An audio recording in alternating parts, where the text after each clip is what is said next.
That's right, boys. Welcome to the side of the ring because it's time for some ringside rumors. Okay. Now, originally that intro was not going to have those two wonderful women. I was going to call them gentlemen.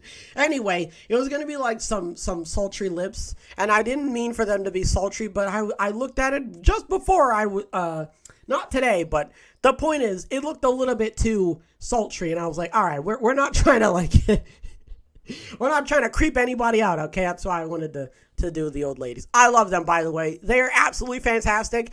Make a headcanon in the comments about how they know each other or what they're doing, and every single one of them will be correct, okay? Whatever headcanon that you have for those two old ladies, okay, it is 100% correct. It could be anything. All right, first, Fightful Select says they have sources within WWE who believe CM Punk would have never been brought back by Vince McMahon, but with Triple H in charge, it's at least possible no matter how unlikely it may be. Why does everyone keep saying this? I've been hearing this all weekend. Everyone is like, oh, Triple H could bring CM Punk back. Triple H and CM Punk might work together again. No, they won't. They don't like each other. CM Punk it's not even the fact that CM Punk doesn't like WWE. CM Punk doesn't like Triple H. And Triple H doesn't like CM Punk. Hey, I don't know if you guys were paying attention during the Summer of Punk. They did not like each other. They were not friends, okay? Am I going to have to bring up the Phil Books talking to Paul Levesque promo? Because, man, oh, man, those promos, man, they were something else. I swore, dang it. And it's only a minute and 45 in. Oh, man, this isn't going to get ranked now. Damn it. Anyway, when Triple H called him a skinny fat ass, oh, man. I love wrestling, man. And I love when she just, you can tell it, God almighty, man. What are you talking about? What are you talking about? There's no way Triple H and CM Punk are going to work together. There's no way. Unless they walk into the room and they stare at each other for like a good 30 seconds and they go, Brooks, Levesque, and they shake hands and they sit down and they say, look, I don't like you don't like me, but we like money. So let's work this out.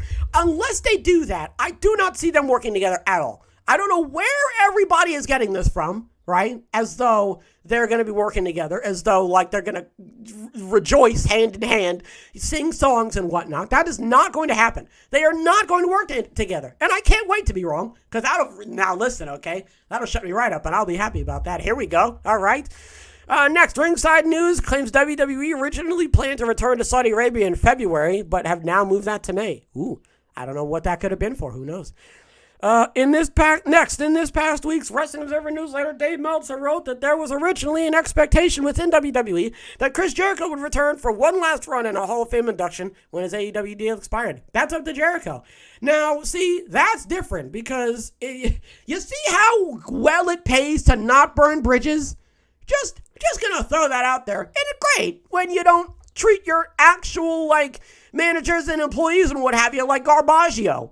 And then when you turn around and go, hey, you guys think we can work together? They're like, yeah, sure. You weren't a headache like you weren't a headache last time. You were perfectly fine. We'll be more than happy to work with you. No. CM Punk over here. Oh, pipe bomb for you. And they're like, all right, well, now we're not going to work with you now. Now you done ruined it. So go away, get out, you know. But yeah, I mean, I could see that happening. It'll work. It'll 100% work. And if it works by the time Cody is back in the fray, I feel as though that they can really make a good storyline with that. Next, he also says that lately AEW hasn't been booking wrestlers who are friends with Thunder Rosa and Kylan King, Maddie Ranowski, and Jasmine Allure. Okay, yeah. Kylan King. I don't know who any of these people are.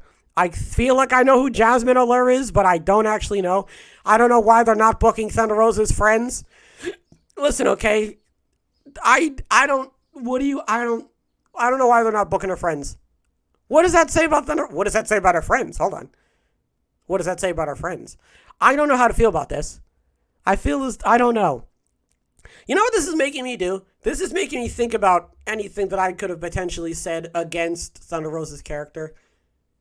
She's not bad in the ring. She could put on very compelling matches, and she is a believable champion. I think the problem is just the fact that, is that sandbagging thing real? Remember when she sandbagged somebody? Was that real? I don't remember if it was. I genuinely don't. I don't remember if we actually got the verdict on that or not. I think it wasn't real. I don't know. The point is, Well, they were saying how Thunder Rosa was also a problem backstage too, if I remember correctly. I swear I remember I read this recently about how Thunder Rosa and Sammy Guevara were like, they weren't like major problems, but they were, when you talk about problems backstage, their name pops up. Listen, look. I don't know what you want me to say. Other than, if Thunder Rosa is being a problem backstage, then that is up to Tony Khan and Thunder Rosa to work out. And all I said was, why do I feel like I'm trying to defend myself? I don't know why. Reading this makes me feel like they're piling on the fact that Thunder Rosa is an asshat or something. And I don't know. If I'm being totally honest, I have no idea, okay? The only thing that I can go off of is her what she does on camera, because I don't remember hearing... I don't fully remember what she did backstage to like lump her in the group of like hard to work with people. I don't remember what she did. Oh my Lord, I'm glad I'm not Thunder. What happened? Because of that thing you did. What'd I do? What do you mean? Anyway, I don't know why they're not booking her friends. I have no idea. Finally, the Observer notes that AEW will start filming backstage for a reality show 2023 here soon. The tapings will apparently run for roughly a month or so. Yeah, we talked about this ad nauseum. The reality show, and they're going to focus on the core stars, and they're going to focus on the people chasing the title and the people who have the title. And I was like, this is more work for Tony Khan. And then I was like, how well? And then it's 6 weeks, and it's going to end on the 4th. And I was like, all right, they're giving it like a small window, because they're like, all right, we want to see how it does. And then if it does well, then great, we're going to keep it going and all that sort of stuff. Man, at the end of the day, listen, I can't say anything bad. One, because I haven't seen it yet, so I can't just sit here and slag it off, and I have no idea what I'm talking about, right? Two, it could be terrible. It could be absolutely wonderful, right? Like, I just don't. It's too many things. It's too many things for Tony to do. It's just too many things. He's got a lot going on. He's got a lot of AEW stuff. He's about to start the Ring of Honor series, and he's about to start being the producer for this documentary. And it's like so much, a lot. Why so many? Stop.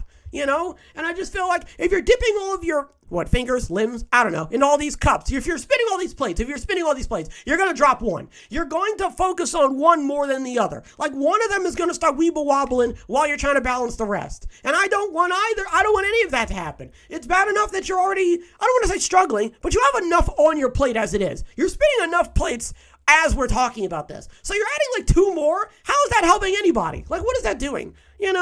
I just worry of the quality, that's all. I don't want the quality to dip, because then, oh, God forbid, because then everyone's going to come out of the woodwork and just hound him. Just jump straight on him and be like, oh, bad, ratio, you get no bitches. Like, wait, look at all the stuff he's doing.